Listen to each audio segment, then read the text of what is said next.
नमस्कार। आज हमारे साथ है समकालीन भारत 2 किताब का एक बहुत ही अहम चैप्टर विनिर्माण उद्योग। तो आज हम इन्हीं स्रोतों को देखेंगे और समझने की कोशिश करेंगे कि भाई ये उद्योग भारत के लिए इतने जरूरी क्यों हैं और हाँ, ये कितने तरह के होते हैं। बिल्कुल। आप सोचिए, जैसे कोई त्योहार है, दिवाली मान लीजिए, हम जूते खरीदते हैं, कपड़े, बर्तन, चीनी, ये सब बनता कहाँ है? मतलब इतनी बड़ी मात्रा में। हाँ, यहीं से भी निर्माण की बात शुरू होती है। असल में कच्चा माल लेना और उसे ज्यादा कीमत वाली चीजों में बदल देना। अच्छा। जैसे लकड़ी से कागज बन गया, या फिर गन्ने से चीनी, या मान लीजिए लौह अयस्क से लोहा और स्टील। और ये सिर्फ चीजें बनाना ही नहीं है, ये किसी भी देश की, आप कह सकते हैं, आर्थिक शक्ति का एक पैमाना है। सही बात है। इसीलिए तो विनिर्माण को विकास की रीढ़ की हड्डी कहा गया है। तो फिर ये इतना जरूरी क्यों है? मतलब स्रोत क्या बताते हैं इस बारे में? देखिए, स्रोत साफ कहते हैं कि एक तो ये खेती को आधुनिक बनाते हैं, टेक्नोलॉजी आती है। हाँ। और दूसरा, लोगों की जो निर्भरता है ना खेती पर, वो कम होती है, उन्हें दूसरे सेक्टर्स में रोजगार मिलता है। अच्छा। हाँ, और इसी से फिर बेरोजगारी और गरीबी से लड़ने में भी मदद मिलती है। ये तो बहुत अहम बात है। बिल्कुल। भारत में जो शुरू में पब्लिक सेक्टर और जॉइंट सेक्टर के उद्योग लगे थे ना, उनके पीछे यही सोच थी, खासकर पिछड़े और आदिवासी इलाकों में, ताकि क्षेत्रीय असमानता कम हो। और एक और बात, एक्सपोर्ट। जब ये तैयार माल बाहर बिकता है, हाँ बिल्कुल, उससे विदेशी मुद्रा आती है देश में। तो इन स्रोतों से एक सीधा सा सबक ये निकलता है कि जो देश सिर्फ कच्चा माल नहीं निकालते बल्कि उससे बढ़िया फिनिश गुड्स बनाते हैं, वही असल में समृद्ध होते हैं। और ये भी दिलचस्प है कि खेती और उद्योग ये अलग थलग नहीं है। नहीं, बिल्कुल नहीं, एक दूसरे से जुड़े हैं।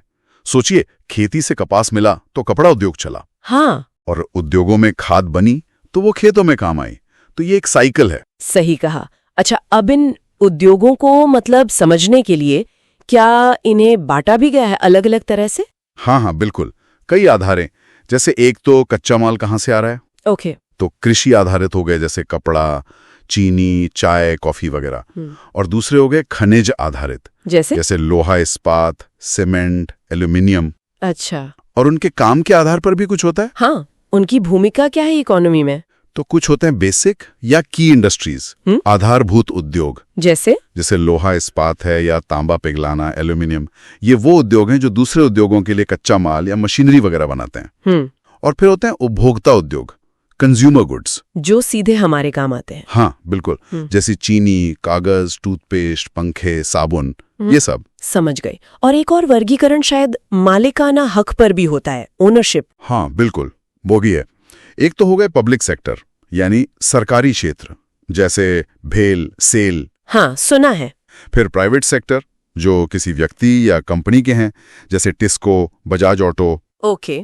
फिर जॉइंट सेक्टर, जिसमें सरकार और प्राइवेट दोनों मिलकर काम करते हैं। ऑयल इंडिया लिमिटेड इसका उदाहरण है। अच्छा, ऑयल। और चौथा है सहकारी, यानी कोऑपरेटिव सेक्टर। कोऑपरेटिव। हाँ, इसमें क्या होता है कि जो उत्पादक हैं या सप्लायर हैं या मजदूर हैं, वो अपने संसाधन पूल करते हैं, मतलब इकट्ठा करते हैं, और फिर जो भी फायदा या नुकसान होता है उसे आपस में बांटते हैं। अरे वाह, इसका कोई उदाहरण? महाराष्ट्र में जो चीनी उद्योग है या केरल में नारियल आधारित उद्योग हैं, वो इसके अच्छे उदाहरण हैं। चलिए अब कुछ बड़े उद्योगों की बात करें, जैसे कपड़ा उद्योग, टेक्सटाइल इंडस्ट्री। हाँ, ये तो बहुत ही महत्वपूर्ण है। देश के औद्योगिक उत्पादन में, रोजगार देने में और विदेशी मुद्रा कमाने में, तीनों में इसका बड़ा योगदान है। और इसमें सूती और जूट दोनों आते हैं। हाँ, सूती कपड़ा उद्योग तो ज्यादातर महाराष्ट्र और गुजरात में केंद्रित है, और जूट उद्योग जो है वो ज्यादातर पश्चिम बंगाल में, हुगली नदी के किनारे। अच्छा। फिर आता है लोहा और इस्पात उद्योग, आयरन एंड स्टील। इसे तो बुनियादी उद्योग मानते ही हैं। क्यों? क्योंकि बाकी सभी उद्योग, चाहे वो भारी हों, हल्के हों या मध्यम, अपनी मशीनरी के लिए इसी पर निर्भर है। सही बात है। असल में किसी देश में कितना स्टील बन रहा है और कितना इस्तेमाल हो रहा है, ये उसके विकास का एक इंडेक्स माना जाता है। और ये ज्यादातर कहाँ है? इसका ज्यादातर संकेंद्रण, मतलब कॉन्सेंट्रेशन, छोटा नागपुर पठारी क्षेत्र में है। लेकिन स्रोत ये भी इशारा करते हैं कि ये जो संकेंद्रण है कुछ ही इलाकों में, ये शायद उस क्षेत्रीय बराबरी वाले लक्ष्य से थोड़ा हटकर है। हाँ, ये एक सोचने वाली बात है। स्रोत इस पे सीधे टिप्पणी नहीं करते, पर यह पैटर्न दिखता है कि शुरुआती विकास कुछ खास इलाकों में ज्यादा हुआ। खैर, इसके अलावा एल्यूमिनियम प्रगलन, मतलब एल्यूमिनियम स्मेल्टिंग, वो भी बहुत जरूरी है। वो क्यों? क्योंकि ये धातु बहुत हल्की होती है, इसमें जंग नहीं लगता, गर्मी की अच्छी सुचालक है और लचीली भी है। तो ये कई उद्योगों में स्टील, तांबा, जस्ता, शीशा वगैरह का विकल्प बन गई है। अच्छा, और इनके अलावा भी तो कई उद्योग हैं, रसायन, खाद, सीमेंट। हाँ बिल्कुल, रसायन उद्योग है, उर्वरक उद्योग है, सीमेंट उद्योग है, ऑटोमोबाइल यानी गाड़ियां बनाने वाला उद्योग है, और हाँ, आजकल जिसकी सबसे ज्यादा चर्चा होती है, सूचना प्रौद्योगिकी यानी आईटी और इलेक्ट्रॉनिक्स उद्योग। हाँ, आईटी और इलेक्ट्रॉनिक्स तो बहुत तेजी से बढ़े हैं। बेंगलुरु को तो इलेक्ट्रॉनिक राजधानी कहते हैं भारत की। सही कहा। ये सभी उद्योग अर्थव्यवस्था में और रोजगार पैदा करने में बहुत बड़ा रोल निभा रहे हैं। लेकिन इस विकास का एक दूसरा पहलू भी तो है, प्रदूषण। हाँ, ये एक गंभीर समस्या है, औद्योगिक प्रदूषण। ये उद्योग 4 तरह के प्रदूषण के लिए जिम्मेदार हैं: वायु, जल, भूमि और ध्वनि प्रदूषण। चारों?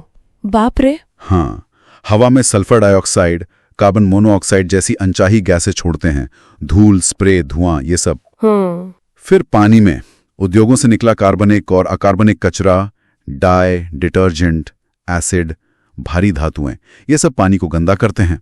और थर्मल प्रदूषण भी है, जब बिजली घर या फैक्ट्री से गर्म पानी सीधा नदियों या तालाबों में छोड़ दिया जाता है। इससे जलीय जीवन पर असर पड़ता होगा। बिल्कुल। फिर जमीन का प्रदूषण है, कांच, हानिकारक रसायन, पैकिंग, कूड़ा करकट, ये सब जमीन पर फेंकने से।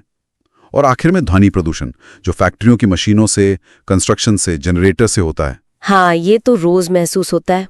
भोपाल गैस त्रासदी का जिक्र भी हमें याद दिलाता है कि ये कितना खतरनाक हो सकता है। बिल्कुल, वो एक भयानक चेतावनी थी। तो क्या इन स्रोतों में इस बिगड़ते पर्यावरण को संभालने के, मतलब कंट्रोल करने के कुछ उपाय भी बताए गए हैं? हाँ, कई उपाय सुझाए गए हैं। जैसे एक तो पानी का उपयोग कम करना, फिर उसे रिसाइकिल और यूज करना, मतलब साफ करके दोबारा इस्तेमाल करना, बारिश के पानी को जमा करना यानी रेन वाटर हार्वेस्टिंग, नदियों और तालाबों में गर्म पानी या गंदा पानी छोड़ने से पहले उसको ट्रीट करना।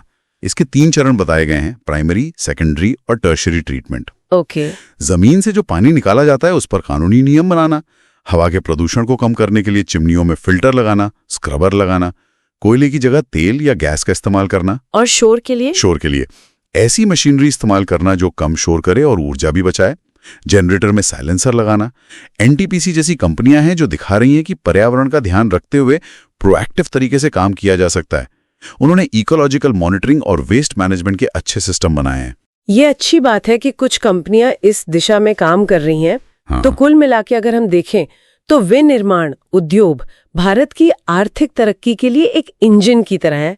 इसमें बहुत तरह के उद्योग शामिल हैं। बिल्कुल। लेकिन इसके साथ पर्यावरण की एक बड़ी चुनौती भी जुड़ी हुई है। और ये भी साफ है कि खेती और उद्योग का रिश्ता कितना गहरा है। हाँ, एकदम सही कहा। इन स्रोतों को पढ़कर एक बड़ा सवाल जो मन में आता है वो है टिकाऊ विकास का, सस्टेनेबल डेवलपमेंट। कि हम ये आर्थिक तरक्की और पर्यावरण की सुरक्षा, इन दोनों में तालमेल कैसे बिठाएं। ये एक सोचने वाली बात है कि भविष्य में हम उत्पादन, उपभोग और पर्यावरण संरक्षण के बीच एक बेहतर संतुलन कैसे बना सकते हैं। बिल्कुल, ये सवाल हम सबके सोचने के लिए छोड़ जाते हैं